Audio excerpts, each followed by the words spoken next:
제1장 먹물에 젖은 복수. 손목이 존재하지 않는다는 서늘한 감각과 함께 정확히는 양 손목이 무참히 잘린 채 절명했다는 선명한 기억이 뇌리를 스쳤다. 차가운 돌바닥 위로 진한 먹물 냄새와 비릿한 피 냄새가 뒤섞인 지하 감옥의 풍경이 펼쳐졌고, 그곳에는 사관원의 낙인이 찍힌 철창과 자신을 오만하게 내려다보는 사공위의 음성이 실제하고 있었다. 기억되지 않는 무공은 실제하지 않는 법이다.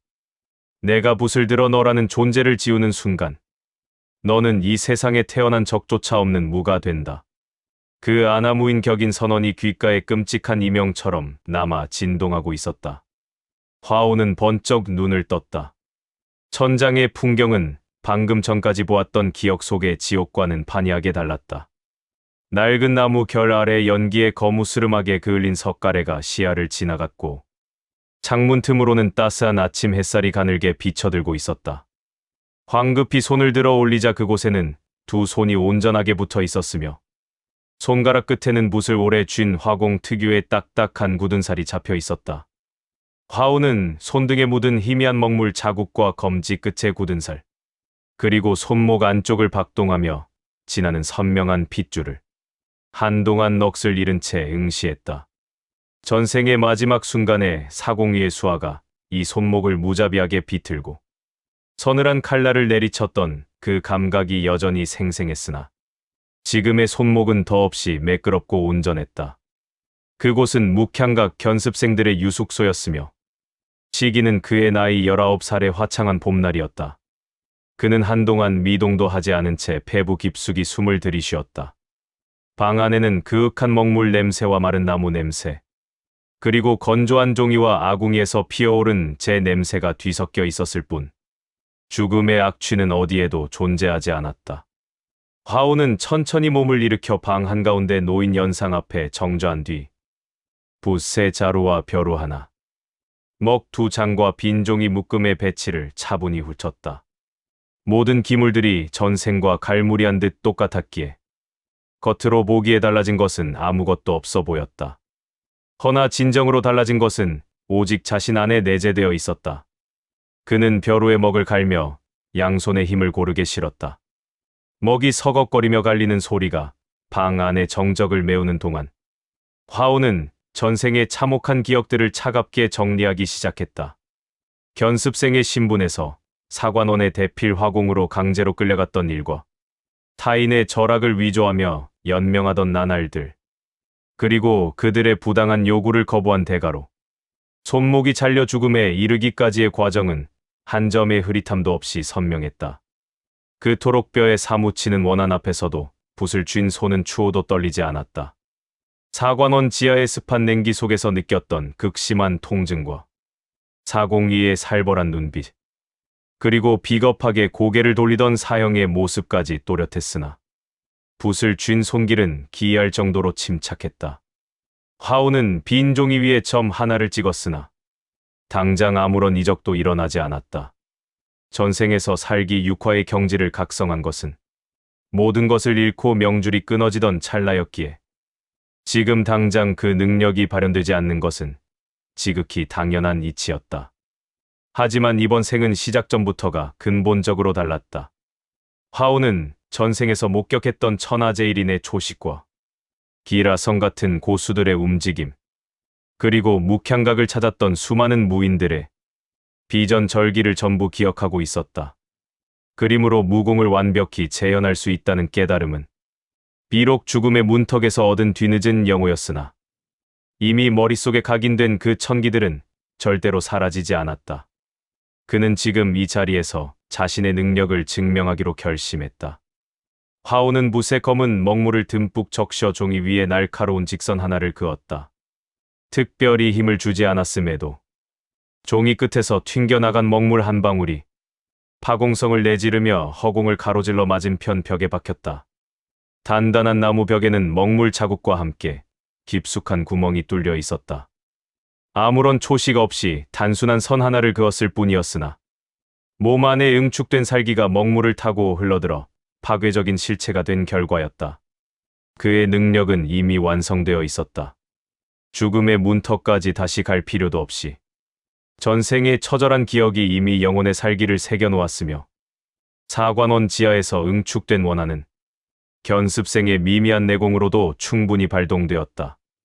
이것이야말로 이번 생의 새로운 출발점이자 복수를 위한 기틀이었다. 그는 먹물이 마른 종이를 접어 품 안에 갈무리했다. 때마침 문 밖에서 3명의 발소리가 은밀하게 들려왔다. 묵향각 견습생의 가벼운 걸음걸이가 아닌 뒤꿈치가 먼저 닿고 체중을 앞쪽으로 싣는 사관원 하수들 특유의 일정한 보법이었다. 화오는 전생의 기억을 더듬어 이 시점에 일어날 필연적인 사건을 복기했다. 전생에서 그의 천부적인 재능은 사관원의 추악한 포섭과 협박의 대상이 되었다. 처음에는 번드르르한 은자로 유혹하더니 나중에는 가족의 목숨을 볼모 삼아 이용했으며 당시의 화오는 거부하는 법을 몰라 그 거대한 흐름에 휩쓸려 다녀야만 했다. 하지만 오늘 찾아온 3명의 불청객은 포섭이 목적이 아니라 훗날 화근이 될 싹을 미리 자르려는 살수들이었으며 전생의 화오는 이 비겁한 습격으로 왼팔에 깊은 외상을 입고 사관원에게 완전히 결박당했었다. 그러나 이번에는 결코 역사가 반복되지 않을 것이다. 거칠게 문이 열리자 3 남자가 난입했고 앞장선 차가 오만한 입을 열려 했다. 화오는 그들의 구차한 말이 시작되기도 전에 연상 위에 붓을 번격처럼 들어 허공에 선 하나를 그었다. 짧고 건조한 가죽 찢어지는 소리와 함께 가운데 서 있던 자의 목에 칠흑 같은 먹물빛 선이 그어졌다. 그는 비명조차 지르지 못한 채 목혈관이 완전히 열린 상태로 고꾸라졌으며 깨끗했던 바닥에는 선혈이 낭자하게 번지기 시작했다. 왼쪽에 서 있던 사내가 경악을 금치 못하며 뒤로 물러났다.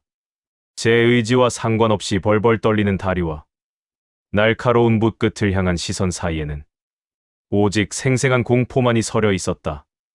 오른쪽의 사내가 뒤늦게 정신을 차리고 검을 뽑아들었다.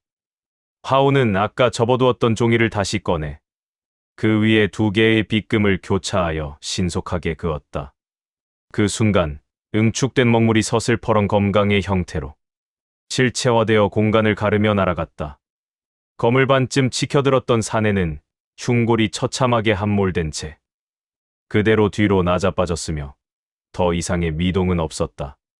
홀로 남은 왼쪽의 사내가 문틀에 어깨를 부딪히며 필사적으로 달아나려 했다. 화오는 붓을 들지도 않고 종이 위에 묵직한 점 하나를 찍는 것으로 응수했다. 공중을 날아간 먹물방울은 도망치던 사내의 뒤통수를 단숨에 꿰뚫었고 그는 문 앞에서 집단처럼 고꾸라진 채 다시는 일어나지 못했다. 방 안에는 오직 무거운 정적만이 감돌았다. 화오는 담담하게 붓을 내려놓고 숙소 안에 진동하는 피와 먹물의 향기를 냉정하게 갈무리했다. 시신들을 하나하나 훑어 생존자가 없음을 확인한 뒤 창문을 활짝 열어 상쾌한 아침 바람을 방 안으로 들였다.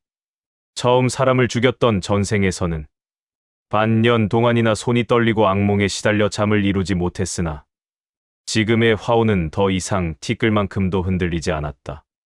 그는 자신의 분신과도 같은 붓과 먹 그리고 종이 한 묶음을 챙겨 단출하게 짐을 쌌다. 숙소를 나오는 복도 끝에서 나직한 기침 소리가 들려왔다. 아침 순찰 중이던 묵향가게의 선생 명일과 눈이 마주쳤다. 전생에서 독심술에 가까운 안광으로 화온의 모든 의지를 읽어냈던 노인은 이번에도 무언가를 감지한 듯 눈을 가늘게 좁혔으나 떠나는 화온을 굳이 붙잡지는 않았다. 화온은 그를 무심히 지나쳐 묵향가게 육중한 정문 밖으로 힘차게 발을 내디뎠다. 갈림길에서 잠시 발걸음을 멈춘 화온은 번잡한 저작거리 쪽으로 방향을 틀었다. 주막 처마 밑에는 사관원의 인장이 선명히 찍힌 방문이 붙어 있었는데 그곳에는 30년 전 억울하게 멸문된 문파의 이름과 함께 존재없음이라는 비정한 3글자가 적혀 있었다. 사관원이 역사와 기록을 조작하여 세상에서 완전히 지워버린 원혼들의 이름이었다. 화오는 빳빳한 방문을 거칠게 뜯어내어 품 안에 깊숙이 넣었다. 이것이 바로 처절한 복수의 시작이었다. 사관원이 멋대로 지은 이름들을 이번 생에서는 자신의 붓끝으로 다시 되살리고 사공이라는 존재 자체를 천하의 기록에서 영원히 말소할 계획이었다. 진정으로 기억하는 자가 단 한 명이라도 있는 한 그 존재는 실제한다는 믿음을 가슴에 새긴 채 그는 안개 짙게 깔린 길을 묵묵히 걷기 시작했다. 전생의 마지막 순간 차가운 옆 감방에서 들려오던 누군가의 간절한 속삭임이 뇌리를 스쳐 지나갔다. 그저 살아라. 어떻게든 살기만 해라.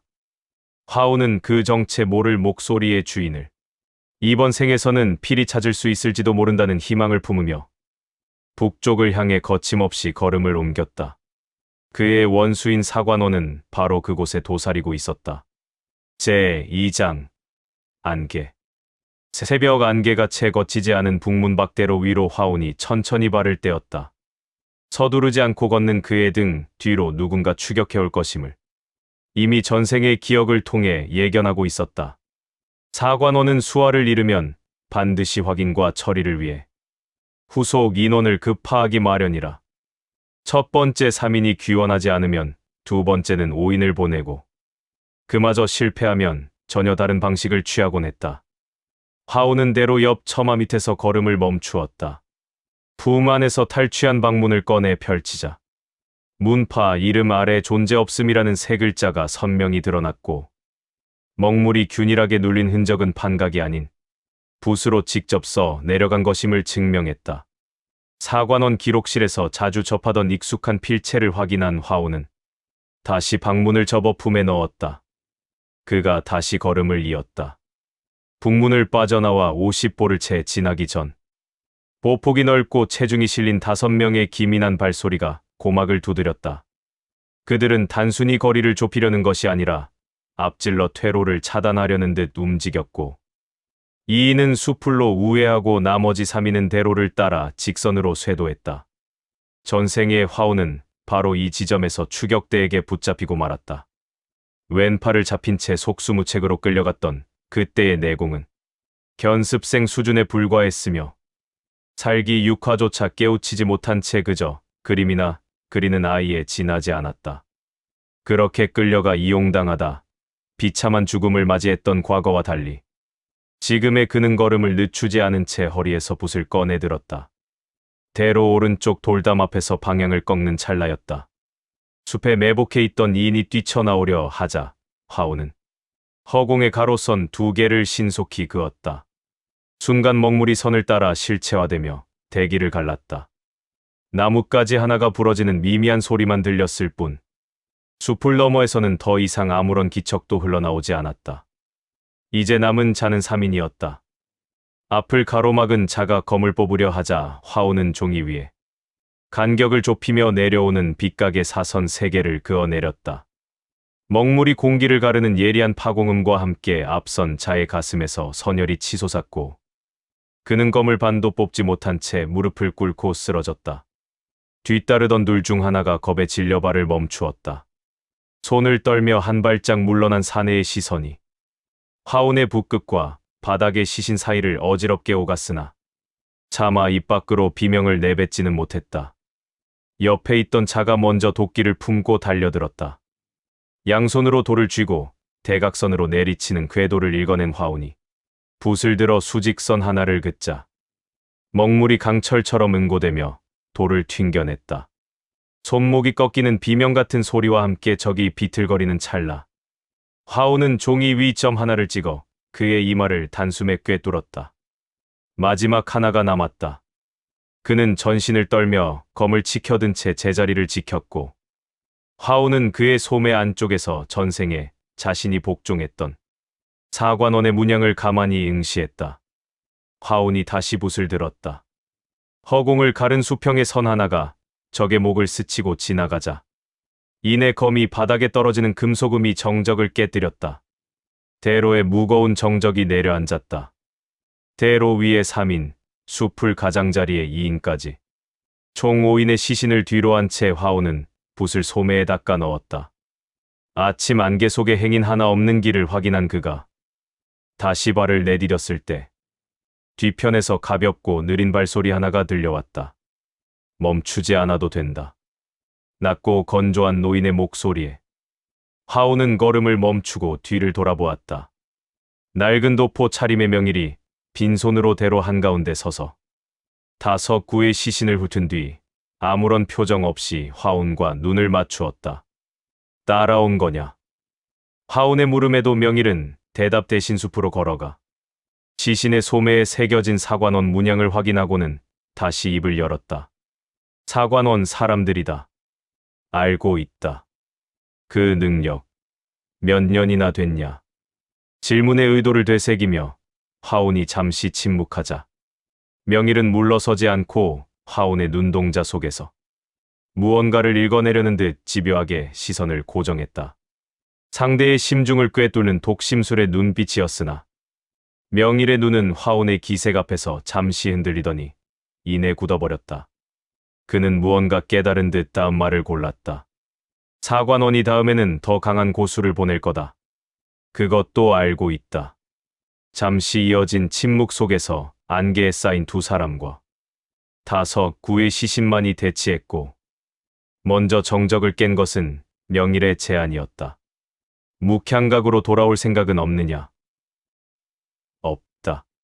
단호한 거절에 명일은 더 이상 권하지 않고 시선을 북쪽으로 돌리며 나직이 물었다. 결필이라고 들어보았느냐?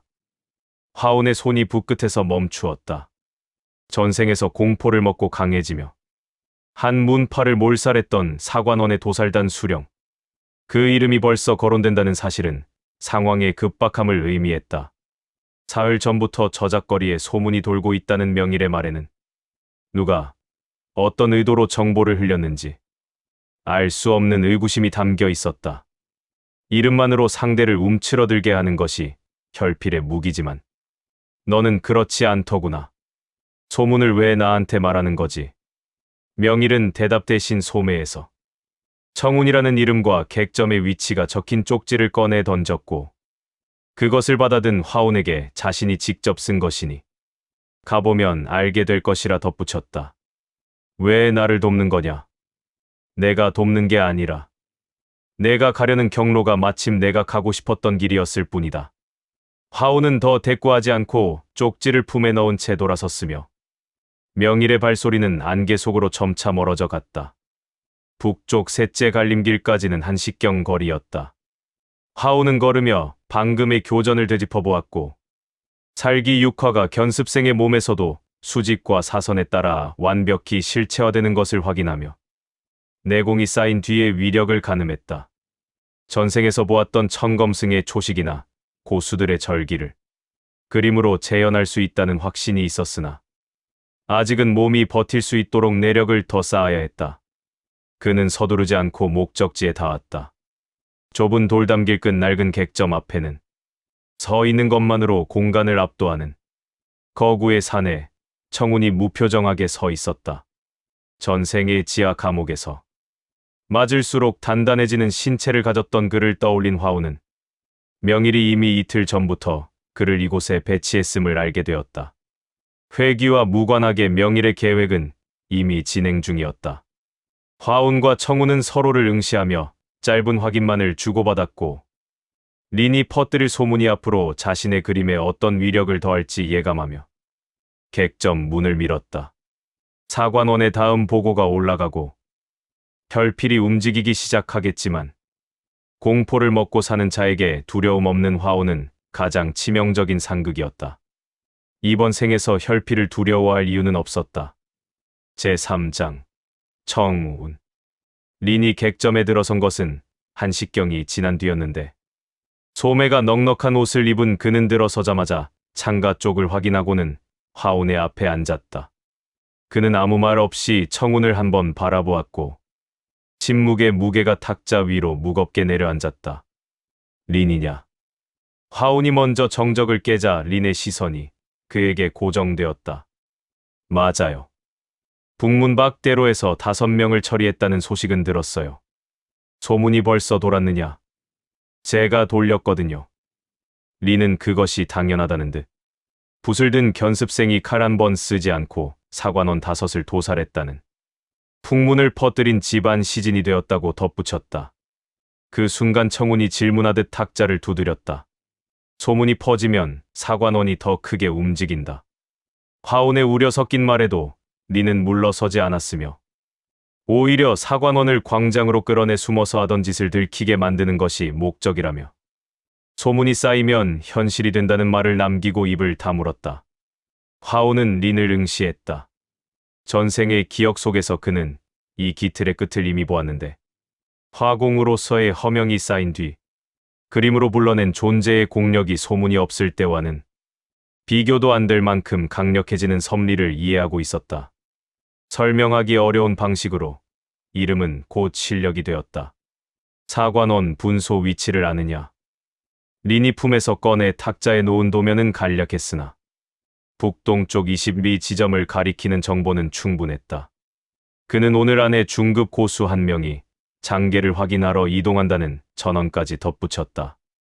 화오는 도면을 접어 품에 넣은 뒤 자리에서 일어났다. 청운과 린이 그 뒤를 따랐다. 같이 가겠느냐? 소문은 현장에서 만들어지는 게 빠르니까요. 대답은 짧았고 셋은 곧장 객점을 나섰다. 산자락 초입의 분소는 낡은 창고를 개조한 형태였으며 낮은 담장 주위로 이어서 내부에 넷의 경비가 배치되어 있었다. 전생에 이곳으로 끌려온 적이 있던 화오는 내부의 경로를 훤히 꿰고 있었다. 담장 밖 나무 그늘에서 멈춘 화온의 눈에 창고 벽에 붙은 방문들이 들어왔다. 그것들은 지난 장에서 탈취한 것과 같은 양식으로 문파의 이름들이 적혀 있었으나 그 아래에는 예외 없이 같은 세 글자가 새겨져 있었다. 존재 없음. 사관원이 붓으로 지워버려 이제는 아무도 기억하지 못하는 문파들의 이름 위로 화온의 손이 붓 끝을 잡았다. 전생에 손목을 잡힌 채 눈물도 없이 비어버린 머릿속으로 저 글자들을 직접 써내려갔던 기억이 손끝을 타고 흘렀다. 세 글자를 쓸 때마다 하나의 역사가 사라졌다. 화온은 눈을 돌려 담장을 보았다. 들어간다. 청운이 먼저 담장을 넘자 경비 둘이 검을 뽑아 달려들었으나 청운은 피하지 않고 오히려 팔과 어깨로 검날을 받아내며 금속음과 함께 그것들을 튕겨냈다. 갈라진 피부 아래 근육이 부풀어 오르며 베인 자리가 단단해지는 것을 본 경비들이 주춤하며 물러났다. 그 찰나 화온이 담장을 넘었다. 부시 허공의 사선 두 개를 긋자 실체화된 먹물이 경비들의 가슴팍을 강타하며 늑골이 부서지는 소리를 냈고 두 사람은 비명도 없이 뒤로 쓰러졌다. 나머지 넷이 달려들자 화오는 종이 위에 호를 그렸다. 먹물로 된 호선이 달려오던 셋의 목을 동시에 훑고 지나가자 핏물이 쏟아지며 시신이 겹쳐 무너졌다. 마지막 한 명이 소리를 지르려 입을 벌린 순간 청운의 손이 그의 목뼈를 비틀어 소리를 끊어놓았다. 창고 안에서 넷이 더 뛰쳐나왔으며 선봉의 선자는 쌍검을 휘두르며 하급 고수 특유의 빠른 보법으로 육박해왔다. 화오는 붓대 신종이를 펼치며 전생의 사공기가 평가하려 했던 고수 천검승의 초식을 떠올렸다. 내력이 충분할지 확신할 수 없었으나 시도하지 않을 이유는 없었다. 종이 위로 6개의 선이 그어졌다. 천검승의 검로를 정확하게 모방한 먹물들이 실체화되며 공기를 압축하는 낮은 소리를 내뿜었다. 두 걸음 앞까지 다가왔던 쌍검수는 먹물빛 검강의 밀도에 압도되어 뒷걸음질 쳤으나 그것이 그가 본 마지막 광경이었다. 6줄기의 궤적이 소리 없이 내리꽂혔다. 결과만 남았다. 쌍검수는 경맥 6곳이 열린 채 쓰러졌고 뒤따르던 셋은 공포에 질려발이 묶였다. 화오는 그들에게 다가가 붓을 3번 휘둘렀다. 차례로 바닥에 쓰러진 자들을 뒤로하고 분소 안은 정적에 잠겼다. 화오는 벽면에 방문 5장을 한 장씩 뜯어 품에 넣었다. 마지막 방문에 적힌 존재 없음이라는 글자를 쓴 것이 자신의 손이었음을 상기하며 그는 증거가 될 서류함의 기록들까지 모두 챙겨 넣었다. 사공위가 지운 역사를 다시 붓으로 되살릴 준비가 끝났다. 소문 뿌릴게요. 묵향각 화공이 분소를 쳤다고. 린의 제안에 화오는 짧게 허락했다. 이름이 알려져 사관원이 더 크게 움직이게 만드는 것, 그것이 목표였다. 린이 밖으로 나간 뒤 화온이 뒤따라 나섰으나 분소 입구의 공기는 이미 달라져 있었다. 결필이었다. 도살단의 수령이자 상대의 공포를 흡수해 강해지는 자가 그곳에 서 있었다. 결필이 데려온 10명 남짓한 자들이 포위망을 형성하며 압박감을 조성했으나 화오는 떨지 않았다. 전생의 기억은 공포가 없으면 그의 능력 또한 반감된다는 사실을 일러주고 있었다. 결필의 입꼬리가 올라갔다. 오늘 그를 처리하기엔 내력이 부족했으나 화오는 물러서는 대신 붓으로 담장 기둥에 점 하나를 찍었다. 기둥이 무너지며 먼지가 일고 포위망의 한 축이 비명을 지르며 그 틀어진 틈을 타 화오는 청운과 린을 이끌고 숲으로 몸을 날렸다. 숲 안쪽으로 들어온 화오는 견습생의 내력으로 천검승의 초식을 견뎌낸 몸의 열기를 다스렸다. 한 번이 한계였다. 더 쌓아야 했다. 옆에서 걷는 청운의 어깨 외상은 이미 아물기 시작하고 있었다. 결필 앞에서 무너지지 않았다는 소문도 넣을게요. 린의 말대로 소문이 쌓이면 천검승의 초식은 2번, 3번으로 늘어날 것이었다. 화오는 소매에 붓을 꽂으며 결필의 얼굴을 되새겼다. 내력이 차오르는 속도는 전생보다 훨씬 빨랐으며 가능하다는 것을 깨달은 몸이 이미 다음 경지인 형상화 단계를 향해 빛나고 있었다. 린이 숲 입구에서 작별을 고하고 사라지자 화운과 청운은 묵묵히 길을 걸었다. 사관원은 더 큰 전력을 보낼 것이고 냉혈한 사공위 또한 득실을 따지기 시작하겠지만 그 모든 것은 이미 화운의 계획 안에 있었다. 제4장 약탈자. 수풀을 벗어난 뒤 세 사람 사이에는 천근추를 매단든 무거운 침묵만이 감돌았다. 명일은 객점이 아닌 저작거리에서 두 골목 안쪽으로 깊숙이 들어간 퇴락한 가옥에서 일행을 기다리고 있었다. 문은 잠겨 있지 않았으며 명일은 안에서 차를 끓이고 있었는데 화운이 들어섰음에도 그저 찻잔을 내려놓을 뿐 몸을 일으키지 않았다. 분소는 정돈하였느냐? 끝냈다. 결필이 당도했다는 소식은 들었다만 그보다 먹기가 움직였다. 명일의 눈광이 화운을 훑었는데 그것은 마치 상대의 속내를 낱낱이 파헤치는 천기의 독심술이 작동하는 듯한 기색이었다. 화운은 그 말에 발걸음을 멈추었다. 언제부터냐? 오늘 이른 아침부터 저작거리 서쪽에서 목격되었다. 분소의 기록을 탈취당했다는 보고가 상부에 닿기도 전에 이미 이쪽으로 움직인 것이니 이는 사전에 안배된 행보다. 명일이 다시 찻잔을 들었다. 먹기는 사관원의 기억 약탈자로 살해한 자의 기억을 갈취하여 첩보로 활용하는 자였다. 전생의 사관원 내부에서 그 악명을 들었던 화우는 직접 마주한 적이 단 한 번뿐이었는데 어떤 고수가 먹기와 조우한 뒤 목숨을 건졌음에도 자신의 성명조차 떠올리지 못하게 된 광경을 목격한 바 있었다. 신체가 접촉하는 찰나의 기억을 강탈하는 것. 그것이 먹기가 펼치는 흉계의 본질이었다. 화우는 탁자 앞에 자리를 잡고 앉았다. 나를 표적으로 삼은 것이냐? 그리 보아야 한다. 분소의 기록 안에 내가 파악하고 있는 기틀이 어느 정도나 담겨 있느냐? 명일이 찻잔을 내려놓으며 묻자. 화우는 전생에서 보았던 사공위의 기록 말살 수법과 태동한 문파, 그리고 이를 실행한 자들에 대한 내력을 언급했다. 명일의 눈매가 가늘게 떨렸다. 그 정보를 먹기가 가로챈다면 사공위가 모든 천기를 손에 쥐게 된다. 그렇다.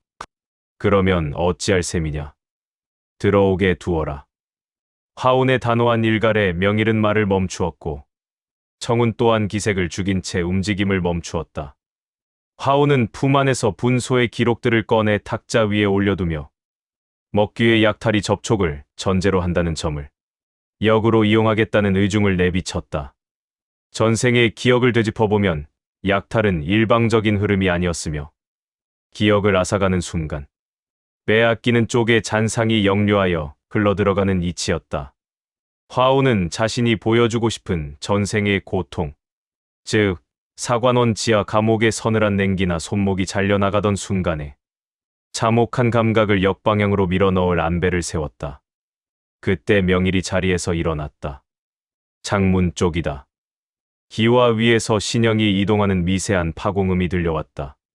청운이 즉시 문 앞을 가로막아 보법을 전개했고 화우는 붓을 꺼내 들었다.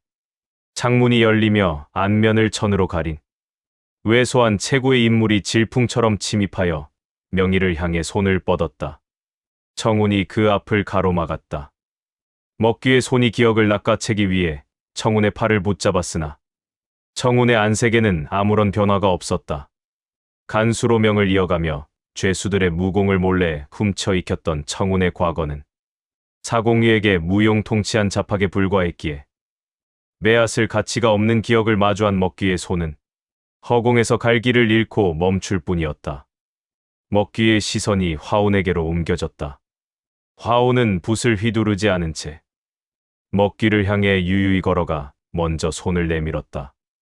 스스로 접촉을 시도하는 예상 밖의 신법의 먹귀의 눈에 경계심이 서렸으나 화운의 손이 한 발 빠르게 그의 손목을 낚아챘다. 접촉이 이루어졌다. 니완궁 속에서 무언가 끌려나가는 듯한 감각과 함께 약탈이 시작되었으나 화운은 저항하지 않았다. 대신 사관원 지하의 차가운 돌바닥과 사공위의 오만한 음성, 그리고 사공위 본인이 내뱉었던 어린 시절의 잔혹한 확신들을 먹귀의 뇌 속으로 강하게 밀어넣었다. 먹귀의 신형이 돌처럼 굳었다. 수십 명의 기억을 집어삼켜 이미 자아가 위태로웠던 먹귀에게 화운이 겪은 죽음과 복수의 염원은 치명적인 균열을 일으켰다. 손을 부르르 떨며 화운을 바라보는 먹귀를 향해 화운은 그제야 붓을 들어 종이 위에 일선을 그었다.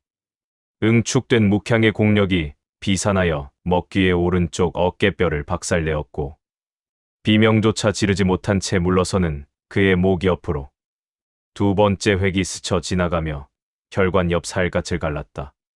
먹귀는 벽을 타고 무력하게 미끄러지며 쓰러졌다. 방 안에는 죽음과도 같은 정적이 찾아왔다. 명일이 쓰러진 먹귀의 얼굴을 내려다본 뒤 화운을 향해 돌아섰다. 기억을 역방향으로 밀어넣은 것이냐? 사공위의 기억 파편까지 포함해서 말이냐? 일부 그러하다. 먹귀가 수집했던 기억들 사이에 섞여 있던 사공위의 오래된 편린이 역으로 내게 흘러들어왔다.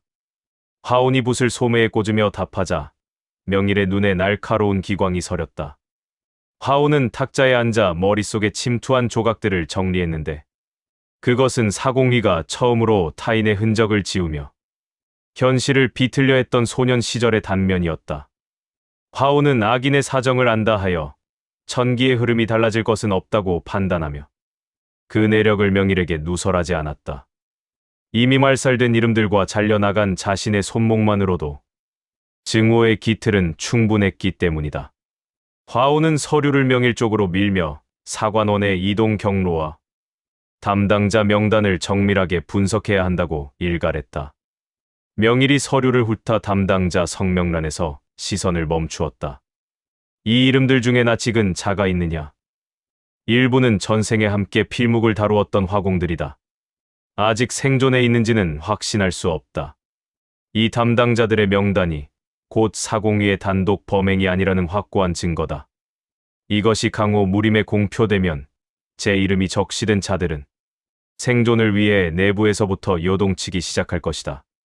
명일의 낮은 음성에 화우는 사공위가 스스로 패착을 두게 만드는 유도 작전을 구상했다. 담당자들의 이름이 저작거리에 소문으로 퍼지기 시작하면 결벽적인 사공위는 그 균열을 막기 위해 직접 숙청의 칼날을 휘두를 것이 자명했다. 업보의 누적이 시작되었다. 청운이 창밖을 경계하며 신법을 유지하는 사이 화우는 명일에게 연락책을 통해 저작거리에 이름을 흘릴 것을 지시했다.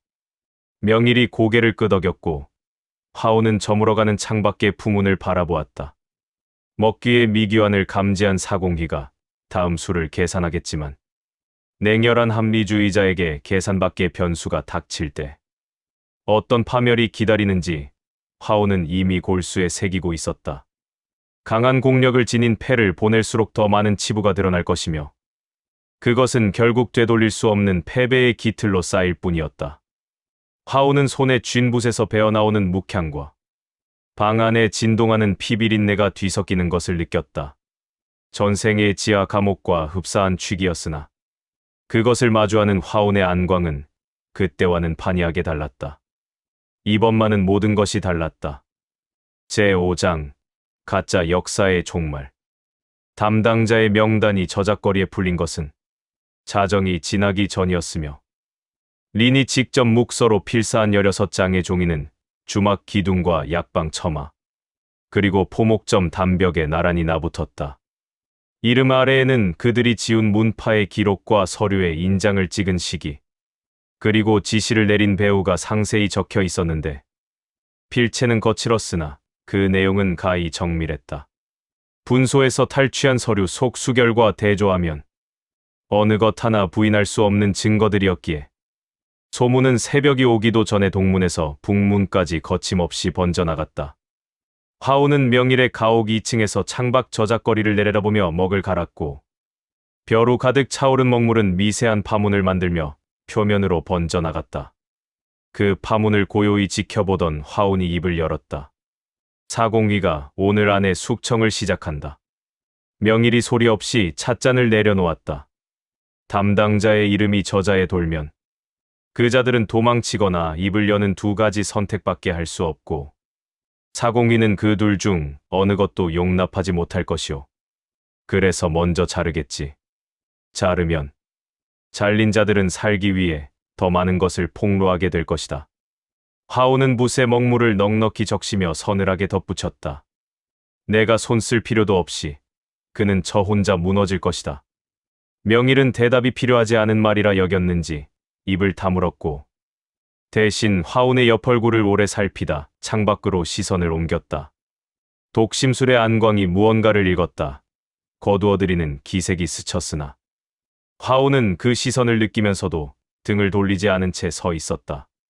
그때 청운이 계단 쪽에서 발소리 없이 들어섰으며 소매 끝으로는 이미 아무러 3살이 돋은 어깨에 외상이 살짝 보였다. 그는 문 앞에 서서 화온과 눈을 맞추었다. 린이 안 돌아왔다. 화온의 손이 붓 위에서 딱딱하게 멈추었다. 얼마나 되었나? 반 시즌이다. 반 시즌이면 소문을 뿌리고 2다리로 걸어 돌아오기에 충분하고도 남을 시간이었다. 화온은 벼루에서 붓을 들어 소매에 꽂고 곧장 자리에서 일어났다. 계단을 내려가는 화온의 뒤를 청운이 바짝 따랐으며 명일은 일어서지 않은 채 등 뒤로 낮은 목소리를 던졌다. 서쪽 2번째 골목이다. 화온은 발걸음을 늦추지 않고 목적지로 향했다. 서쪽 2번째 골목 안쪽은 좁고 습한 데다. 담장 사이로 하늘이 실오라기만큼 보였고 아침 안개는 무릎 높이까지 자욱하게 깔려 있었다. 안개 속에서 2개의 인기척이 포착되었다. 린은 담장에 등을 붙인 채 서 있었으나 그것이 버티는 것인지 쓰러지지 않으려 기대어 있는 것인지 구분되지 않았고 그의 눈은 초점을 잃은 채 떨리는 입술을 머금고 있었다. 그 앞에는 왜소한 체구의 인물이 손을 뻗은 채 서 있었는데 그는 바로 몽사였다. 비단 장포에 수건을 두른 몽사는 린의 가슴팍으로 손끝을 향한 채 눈을 반쯤 감고 있었으며 손가락 사이로는 보이지 않는 기운이 흘러나와 린에게로 빨려 들어갔다. 린의 얼굴에서 분노와 두려움이 지워지며 오직 텅 빈 표정만이 남았다. 몽사의 감정 흡수가 시작된 것이었다. 린의 분노, 즉 소문을 만들고 퍼뜨리는 힘이자 살아있는 내력이 빨려 들어가고 있었다. 화오는 걸음 그대로 안으로 들어서며 붓을 꺼내 들었다. 몽사의 눈이 가늘어지며 완곡하고 낮은 목소리가 흘러나왔다. 일찍 오셨군요. 린에게서 손 떼라. 이미 절반은 가져왔고 이 아이의 분노는 순도가 꽤 높으니 내가 요긴하게 쓰도록 하겠소. 마지막 경고다. 몽사의 입꼬리가 비스듬히 올라갔다. 그 순간 골목 끝 담장 위에 혈필이 모습을 드러냈고 그는 움직이지 않고 서 있는 것만으로 공간 전체를 짓누르는 공포의 밀도를 바꾸어 놓았다. 무겁고 차가운 것이 발목을 끌어당기는 듯한 압박감이 골목을 가득 채웠다. 화오는 혈필을 한 번 보았다가 시선을 거두었다. 그에게는 공포가 존재하지 않았다. 공포를 먹고 강해지려 했던 혈필의 눈이 짧은 순간 흔들렸고 잡을 것을 찾지 못한 그의 능력은 허공에서 갈 길을 잃었다. 혈필은 그대로 멈춰 섰다. 몽사가 손을 거두는 동시에 담장을 짚고 튀어올라 화운의 머리 위를 가로지르려 했으며 허공에 뜬 순간 화운의 살기와 감정의 뿌리를 뽑으려는 흡인을 발동했다. 화운은 뒤를 보지 않고 종이를 꺼내 사선 하나를 그었다. 먹물이 수직으로 치솟으며 몽사의 경로를 막았고 응축된 살기는 실체화되어 날을 세웠다. 경로를 바꾸지 못한 몽사의 왼쪽 옆구리가 먹빛 날에 스치며 비단 장포가 찢어지고 핏물이 튀었다. 착지한 몽사의 무릎이 꺾였다 펴졌다. 급수 대상의 살기는 감정이 없으면 역류하기 마련인데 당신은 참으로 이상한 사람이구려. 그는 옆구리를 누르며 담담히 말했으나 화운의 대답은 짧았다. 알고 있다. 청운이 앞으로 나서며 체중을 실은 보법으로 곧장 달려들었다. 몽사가 두 손을 내밀어 감정을 흡수하려 했으나 간수로 20년을 보낸 청운의 감정은 이미 매앗을 분노도 공포도 마모된 상태였다. 흡수가 허탕을 치는 사이 청운의 오른 주먹이 몽사의 명치를 강타했다. 둔탁하게 꺼지는 소리와 함께 몽사의 몸이 반으로 접히며 담장에 처박혔다. 화운은 걷지 않은 채 종이 위에 두 번째 획을 그었고 새 모양으로 실체화된 먹물은 몽사의 오른쪽 어깨를 낚아채 뼈를 탈구시켰다.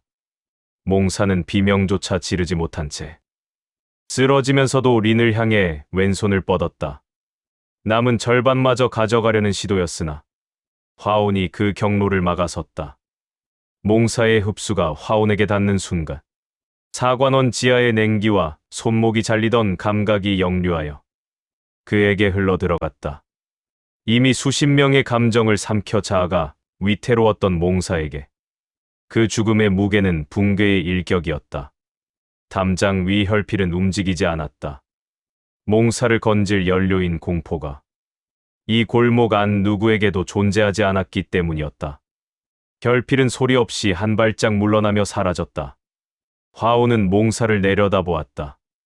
몽사는 머리를 감싸고 쪼그려 앉아 신음했고 억지로 삼킨 감정들이 내부에서 충돌하며 그를 긁어댔다. 화운이 붓으로 짧은 수평선을 긋자 먹물이 몽사의 목을 스쳤다. 담장 아래에는 더 이상의 움직임이 없었다. 린이 담장에서 등을 떼며 천천히 자세를 바로잡았고 지워졌던 표정이 돌아오기 시작했다. 절반이 없어졌습니다. 괜찮으냐? 모르겠습니다. 린은 제 무게로 서는데 잠시 시간이 걸렸으나 이내 입을 열었다. 소문은 이미 퍼졌고 멈출 수 없으니 남은 절반으로도 충분히 해낼 수 있습니다. 오히려 분노가 줄어든 자리에 더 차갑고 오래가는 소문을 담아내겠습니다. 화운은 린을 바라보며 전생의 기억을 떠올렸다. 믿어주는 이가 없었거나 알아볼 여유가 없었던 과거와 달리 지금 이 골목에서는 린이 계속하겠다는 의지를 보이고 있었다. 화운은 붓을 소매에 꽂았다. 가자. 명일의 가옥으로 돌아오자 탁자 위에는 사관원 담당자들의 이름과 밤사이 수집된 정보가 펼쳐져 있었다. 2명이 잠적했고 1명은 가족과 성문을 빠져나갔다는 소식이었다. 사공위가 움직이기 시작했소. 명일의 말에 화운은 서류 속 잠적한 이들의 이름을 훑었다. 살기 위해 눈을 감았던 그들의 얼굴을 기억하고 있었으나 이해와 용서는 별개의 문제였다. 잠적한 둘 중 하나가 오늘 안에 먼저 입을 열 것이다. 확신하오? 전생에서 그자가 어떻게 되었는지 이미 알고 있다. 명일은 더 묻지 않고 독심술에 눈을 거두었다. 린은 어느새 새 쪽지를 꺼내 두 번째 소문을 준비하고 있었고 청우는 말없이 의자를 끌어당겨 문 앞을 지켰다. 화우는 탁자 앞에 앉아 먹을 갈았다. 방 안에는 먹갈리는 소리만이 균일하게 울렸다. 화우는 사공위의 파멸을 역순으로 풀어나갔다. 결벽적인 합리주의자가 만든 균열은 더 큰 소문이 되어 돌아올 것이었다. 화우는 전생에 존재 없음이라 적었던 그 자리에 무엇이 있었는지를 다시 써넣을 준비를 마쳤다. 그리고 사공위의 이름 아래 그 세 글자를 새길 것이다. 존재 없음. 화운의 붓끝에서 시작된 날카로운 선이 종이를 채웠으며 저녁이 되기 전 담당자의 자수 소식이 들려왔다. 사공위의 수결이 찍힌 명령서 위치까지 폭로되자 리는 준비했던 두 번째 소문을 풀었다. 이번 소문은 뜨거운 분노 대신 날짜와 장소, 유족의 생존 사실을 담은 차가운 진실이었다. 방 안에 네 사람은 제각기 다른 무게를 지고 같은 창밖을 보았다. 화오는 그 생경한 광경을 눈에 담으며 사공위의 마지막을 그렸다. 재산과 인간관계, 그리고 직접 마주할 순간까지. 화오는 탁자 위에 붓을 다시 집어들었다. 아직 쓸 것이 남아 있었다. 제6장, 묵형, 존재의 말살. 사관원 본원이 모습을 드러낸 것은 한밤중이 지난 뒤였다. 북문에서 2리 반 떨어진 곳에 높은 담장이 사방을 두르고 있었으며 정문 앞에는 2개의 석등이 타오르고 있었다. 담장 안쪽으로 붉은 기와의 누각이 중앙에 솟아있고 그 주위를 낮은 건물들이 겹겹이 에워싼 모습은 언뜻 번듯한 관부처럼 보였으나 담장 위를 일정한 간격으로 순찰하는 자들의 신법은 관리의 걸음이라 하기엔 지나치게 날카로웠다. 16명. 화우는 어둠 속에서 숫자를 세었다. 담장 위 8과 정문 앞 4. 그리고 안쪽 누각 입구의 4까지 포함하여 전생에 이 건물을 드나들 때 몇 번이나 헤아렸던 배치는 달라진 것이 없었다. 달라진 것이 있다면 오늘 밤 이쪽에서 찾아간다는 사실뿐이었다. 담장 서쪽에 허점이 있다.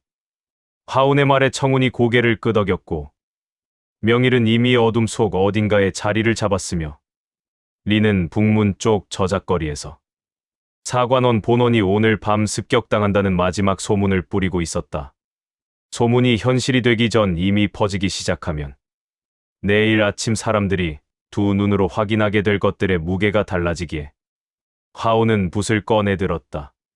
걸어가며 허공에 2개의 사선을 긋자 먹물이 호를 그리며 날아가 담장 위 순찰자 둘의 목을 차례로 훑었다. 두 사람이 병장기가 바닥에 닿는 소리조차 내지 못한 채 담장 안쪽으로 소리 없이 쓰러졌다. 사각이 생겼다. 청운이 먼저 담장을 넘었다. 안쪽은 바깥보다 사람이 많았다. 화운이 담장을 넘어 착지하는 순간 간격이 좁아진 순찰 주기가 눈에 들어왔는데 이는 먹기의 미기환과 몽사의 부재가 이미 보고되어 경계 수위가 올라갔음을 증명했다. 예상한 일이었다. 정원 안쪽에서 6이 달려들었다. 앞선 셋이 검을 뽑으며 일직선으로 쇄도하는 사이 뒤에 있던 셋은 포위망을 형성하려 좌우로 갈라졌으나 화오는 걸음을 멈추지 않은 채 종이 위에 반원 하나를 그렸다. 먹물이 호선을 따라 실체화되며 앞선 셋의 흉부를 동시에 강타하자 늑골이 한꺼번에 부서지는 소리가 정원 안에 울려 퍼졌고 세 사람은 제자리에서 뒤로 나자빠졌다. 청운이 좌측으로 달려든 자들을 맞이했다. 검날이 청운의 팔을 베고 어깨를 찍어 살이 갈라지는 소리가 났으나 그는 멈추지 않고 오히려 검날이 박힌 채로 팔을 비틀어 상대의 손목을 꺾어버렸다. 뼈가 꺾이는 소리와 함께 검이 바닥에 떨어졌고 청운의 베인 자리는 이미 새살이 부풀어 오르며 다치기 시작했다. 우측의 셋은 화운을 겨냥했으나 화운이 붓 대신 종이를 펼치며 수직선 셋을 연달아 내리긋자 먹물이 세 줄기 검강으로 뻗어나가며 그들의 발 앞 지면을 갈랐다. 돌바닥이 쪼개지는 충격의 발이 묶인 찰나 청운의 주먹이 가운데 서 있던 자의 턱을 아래에서 위로 강타하여 목뼈를 꺾어버렸고 나머지 둘은 화운의 붓이 2번 더 움직이기 전에 이미 쓰러진 상태였다. 정원의 정적이 내려앉았다. 6구의 신형이 바닥에 흩어져 있었다. 화운은 멈추지 않고 누각 쪽으로 발을 옮겼다. 누각 입구에서 넷이 더 뛰쳐나왔고 그들 뒤에는 전생에서 공포를 먹고 살았던 도살단의 수령 혈필이 서 있었다. 5번의 문파 멸문을 이끌어 그 이름만으로 강호 고수들을 떨게 했던 자가 소매를 걷어 올린 채 차갑고 납작한 눈빛을 띠며 서 있었다. 그가 손을 들자 짓누르는 것이 아니라 뇌수에 직접 손가락을 집어넣어 가장 깊은 곳에 두려움을 건드리는 듯한 공포가 밀려왔고 입구를 지키던 넷은 그 공포를 등에 업고 일제히 달려들었다. 화오는 붓을 들지 않았다. 공포가 없었다. 결필의 눈이 처음으로 흔들렸다. 정훈이 앞으로 나서며 넷을 정면으로 받아내자 결필의 공포 증폭이 그에게 닿았고 팔뚝과 어깨와 옆구리에 차례로 검날이 꽂히며 피가 튀었다. 그러나 청우는 쓰러지지 않고 오히려 등이 더 넓어지는 것처럼 근육이 부풀어 올랐으며 4개의 검이 모두 박힌 채로 앞에 있던 2명의 목덜미를 잡아 바닥에 내리찍어 두개골을 분쇄했다. 나머지 둘이 뒤로 물러나려 하자 화운의 종이에 교차하는 두 획이 그어졌다. 먹물이 실체화되며 두 사람의 흉골에 박히자 쓰러지는 소리가 짧게 울렸을 뿐이었다. 결필만 남았다. 그는 담장 너머까지 기색이 느껴질 만한 수위로 공포 증폭의 기틀을 최대로 끌어올렸다. 전신을 압도하는 공포가 사람으로 하여금 제 손으로 제 목을 조르게 만들었으나 화운의 소매가 바람에 흔들렸을 뿐 다른 변화는 없었다. 결필의 입술이 미세하게 벌어졌다. 먹고 강해지려 했던 공포가 존재하지 않아 거울 없는 거울 앞에 꼴이 된 그의 능력이 허공으로 흩어졌다. 화운이 붓을 들어 허공에 수평선 하나를 그었다. 먹물이 그림 속 실체가 되어 결필의 목을 수평으로 가로질렀고 선명한 선을 따라 핏물이 흘러내렸다. 그는 무릎을 꿇었다가 옆으로 쓰러졌다. 마지막으로 땅을 짚은 손이 멈추며 적측 조연히 전원 사라졌고 정원에는 오직 그 결과만이 남겨졌다. 화오는 혈필의 얼굴을 내려다보지 않고 곧장 누각 안으로 발을 들였다. 누각 내부는 거의 비어 있었으나 기록실 문이 안에서 잠겨 있었다. 화운이 붓으로 문 경첩을 2번 긋자 먹물 빛날에 잘려나간 문이 앞으로 쓰러졌다. 그 안에 사공희가 있었다. 40대 초반의 단정한 용모를 지닌 그는 전생의 지하 감옥 철창 너머로 보았던 모습 그대로 머리카락 한 올 흐트러지지 않은 채 탁자 앞에 앉아 있었다. 예상보다 빠르군요. 결필도 끝났는가? 그렇다. 사공희는 서두르지 않고 탁자 위에 서류를 가지런히 정리하며 시선을 올려 화운을 보았다. 그는 살기가 먹물을 타고 흐르며 회귀 전 기억이 그 밀도를 높인다는 사실을 무미건조하게 분석했다. 당신이 기억하는 것을 지우면 당신이 그릴 수 있는 것도 사라집니다. 단순한 이치입니다. 그가 일어나 손을 뻗자 공기 속에서 기억의 실들이 잡아당겨지는 듯한 망각, 유발의 기색이 흘러나왔다. 화우는 물러서지 않았고 사공희의 손이 이마에 닿으려는 찰나 역류가 시작되었다. 지하 감옥의 냉기와 철창 너머의 목소리, 잘리기 직전의 칼날 감촉과 옆 감방의 간절한 속삭임까지 전생의 기억들이 살기와 함께 뭉쳐 사공희의 손가락을 타고 역방향으로 흘러들어갔다. 냉혈한 합리주의자의 계산이 처음으로 틀렸음을 증명하듯 사공희의 눈빛이 흔들리며 2걸음 뒤로 물러났다. 지울 수 없는 것이 있었다. 그 지울 수 없는 기억이 곧 역공이 되었다. 기억되지 않는 무공은 실제하지 않는다고 했지. 그렇다면 지울 수 없는 기억으로 이루어진 무공은? 화오는 허공에 천천히 획을 그었다. 그것은 천검승의 초식이 아니라 사관원에서 이름이 말살된 문파들의 마지막 전수 내용을 직접 받아 적었던 존재 없음이라 기록해야 했던 이들의 초식이었다. 여러 개의 선이 동시에 공간을 가르며 쏟아지자 사공위의 관복이 찢기고 팔이 베어 선혈이 흘렀다. 그는 벽을 등진 채 쓰러지지 않았으나 화운 역시 여기서 끝낼 생각이 없었기에 붓을 소매에 꽂으며 그를 똑바로 보았다. 오늘은 여기까지가 아니다. 화운은 시선을 거두고 서가로 향해 사공희가 정리하던 숙청 명단을 한 장씩 집어 품에 넣었다. 내일 저작거리에 이 이름들이 붙으면 살아남은 자들은 더 빠르게 폭로를 선택할 것이었다. 당신이 원하는 것은 내 죽음이 아닌 것 같군요. 그렇다면 무엇을? 화운이 주막 처마 밑에서 뜯어냈던 존재 없음이라는 세 글자가 적힌 방문 한 장을 탁자 위에 올려두었다. 내가 지운 이름들을 전부 되살린다.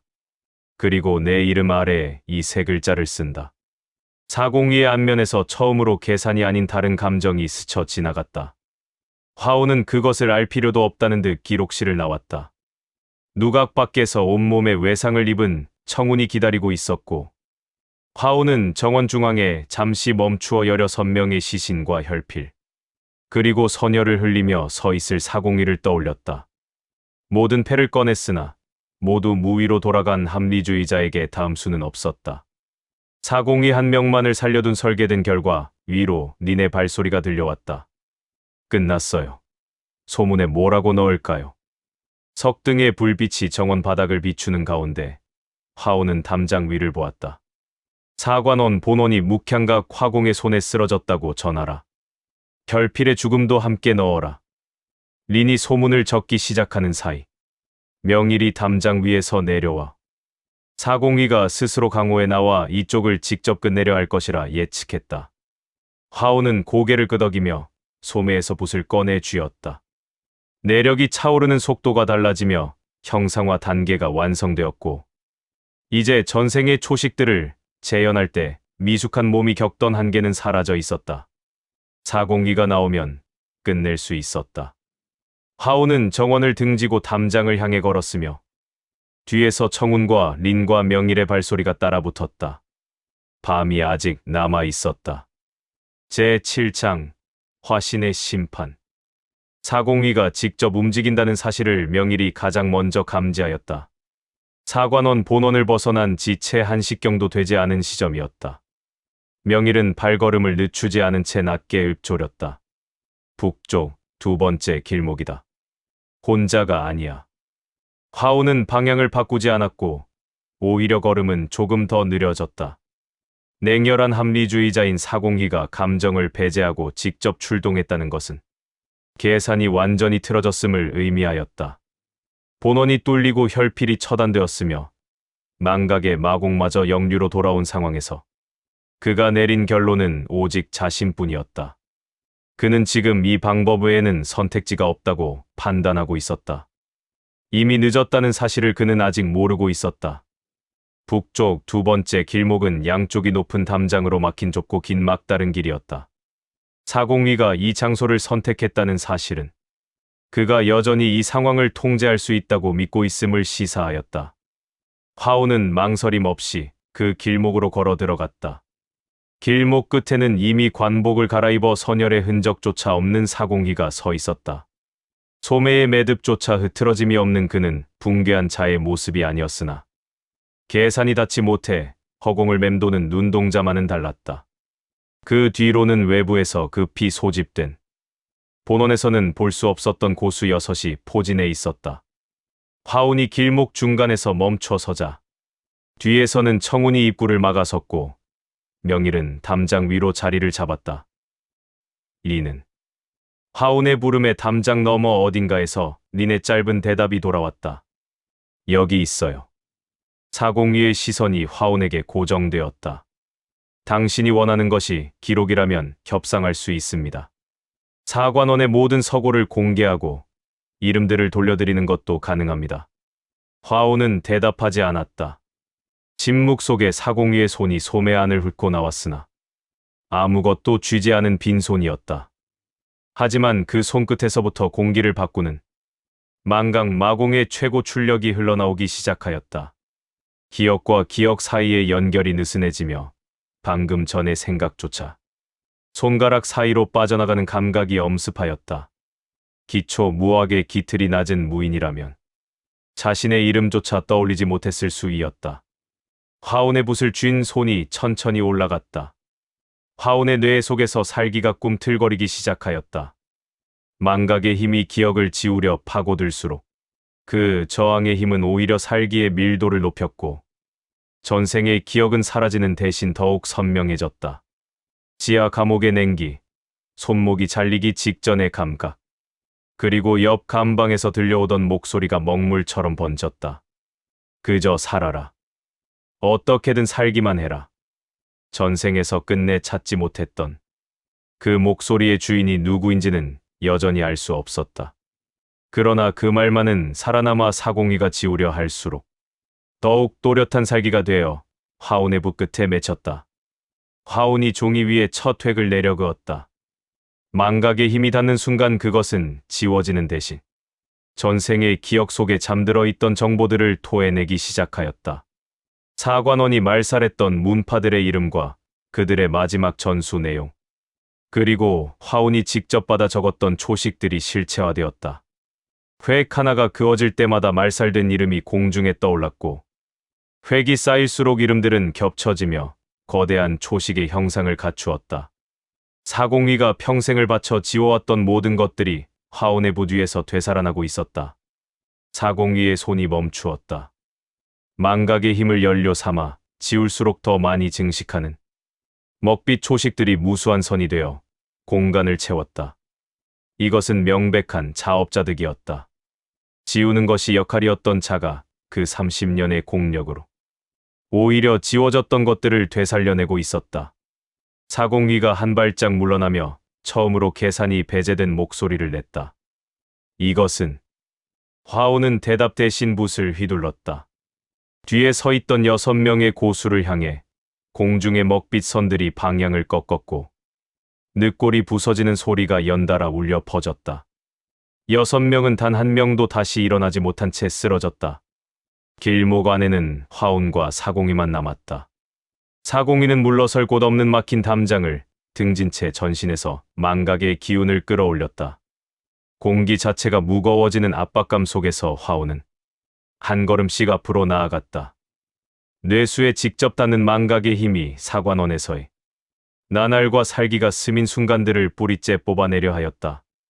하지만 그 뿌리가 뽑힐수록 더 깊은 곳에서 처절한 살기가 솟아올랐다. 사공위의 공력은 화운을 지우는 것이 아니라 오히려 살기를 채굴하는 도구가 되어버렸다. 화운이 마지막 획을 내렸다. 공중에 떠있던 먹빛 선들이 일제히 사공위를 향해 쏟아졌다. 그것은 어느 하나의 무공이 아닌 사공위가 30년간 지워온 모든 문파의 원한이 합쳐진 일격이었다.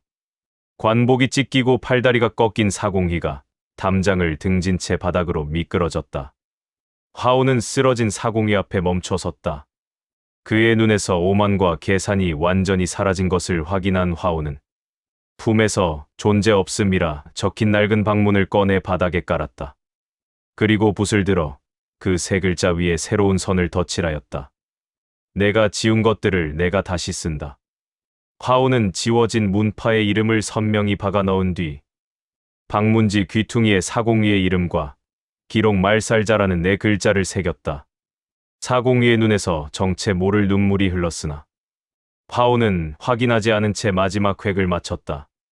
선열이 바닥에 번졌다. 길목에 정적이 내려앉자 명일과 청운이 다가왔다. 화운은 방문지를 접어 린에게 건네며 사공위의 이름과 죄목을 강호 전체에 뿌릴 것을 명하였다. 명일은 분소에서 탈취한 서류들이 이미 관아에 전달되었음을 알리며 나직하게 물었다. 지하 감옥에서 살아있는 자가 있느냐?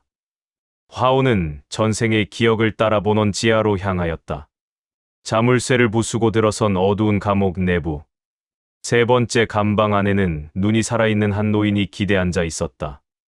눈이 마주치는 순간 화운의 손이 멈추었다. 살아있구나. 그때 목소리가 닿았느냐? 노인의 물음에 화운은 대답 대신 철창에 자물쇠를 부수어 열었다.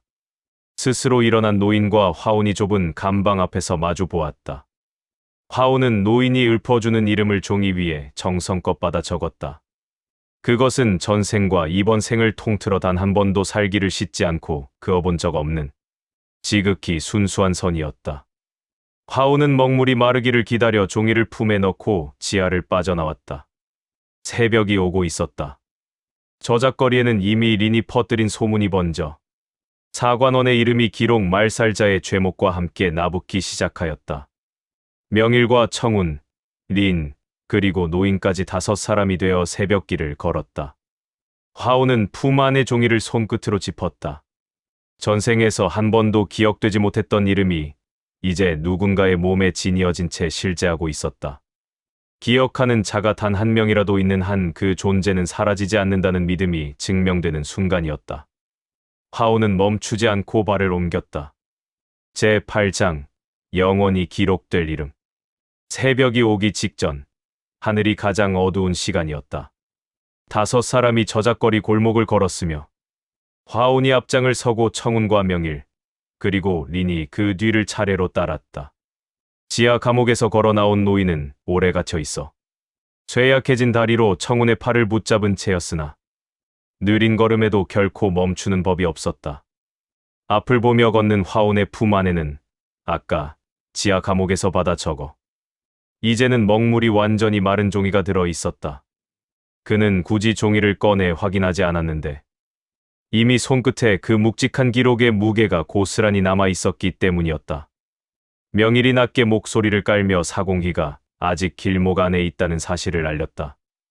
화오는 걸음을 멈추지 않은 채 안다고 짧게 답했고 처리하러 가는 것이냐 묻는 명일의 말에도 긍정의 대답만을 남겼다. 명일은 더 이상 입을 열지 않았다. 북쪽 두 번째 길목은 좁고 긴 막다른 곳으로 화온이 이미 숙지하고 있는 장소였다. 제7장의 결전이 끝난 뒤 사공희를 그 자리에 두고 나왔던 것은 지하 노인을 구출하고 이름을 받아 적는 일이 무엇보다 우선이었기 때문이었다. 이제 마지막이었다. 길목 입구에 다다르자 화온은 혼자 안으로 발을 들였고 따라오려던 청우는 멈추라는 화온의 손짓에 발을 묶었다. 안쪽은 어두웠으며 그곳에는 관복이 찢기고 팔에 핏물이 굳은 사공이가 벽을 등진 채 무릎을 바닥에 붙이고 있었다.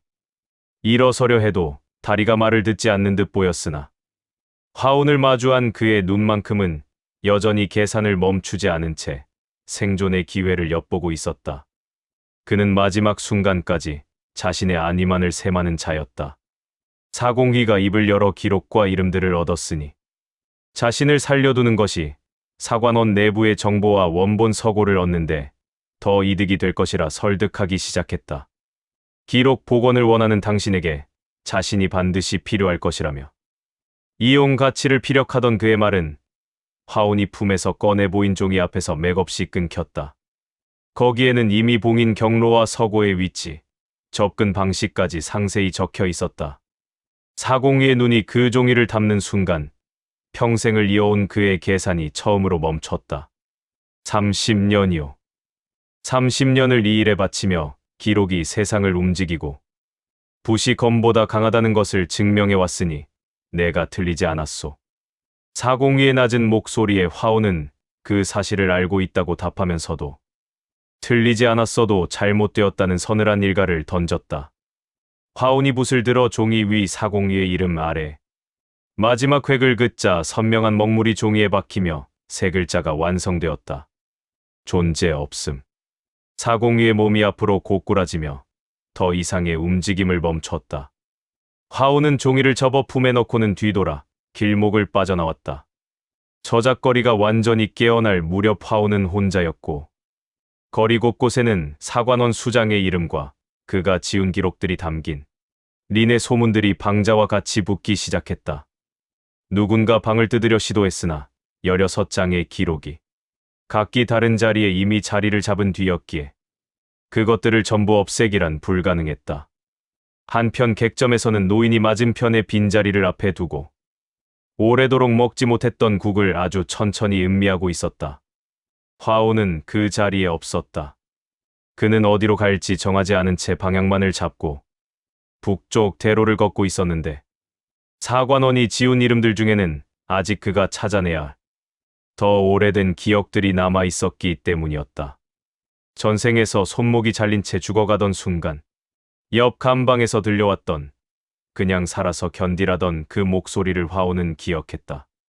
그는 회귀하여 다시 살았고 붓을 들어 지워진 것들을 되찾기 시작했으며 이제 그의 손목은 온전했다. 그것으로 충분했다. 붓새 자루가 등 뒤에서 가볍게 흔들렸다. 그날 이후 무림에서 화온의 이름을 아는 사람은 아무도 없게 되었는데 이는 이름이 사라졌기 때문이 아니라 그 이름이 소문 그 자체가 되어 세상에 녹아들었기 때문이었다. 붓을 든 화공이자 기록을 되살리는 자, 그리고 존재 없음의 자리에 이름을 써넣는 자라는 소문은 곧 현실이 되었고 현실은 다시 소문이 되었다. 기억하는 자가 있는 한 실제한다. 화운이 사라진 자리에는 오직 그 문장만이 남았다. 이름 없이. 명일은 그날 밤 가옥 문 앞에 앉아 밤하늘을 바라보며 사관원 본원을 걸어 나오던 화운의 눈에서 익어냈던 마지막 사념을 떠올렸다. 독심의 깃틀이 닿던 그 찰나에 전해진 것은 끝이 아니었다. 끝이 아니라 시작이었다. 명일은 찻잔을 들었다. 차는 이미 차갑게 식어 있었다.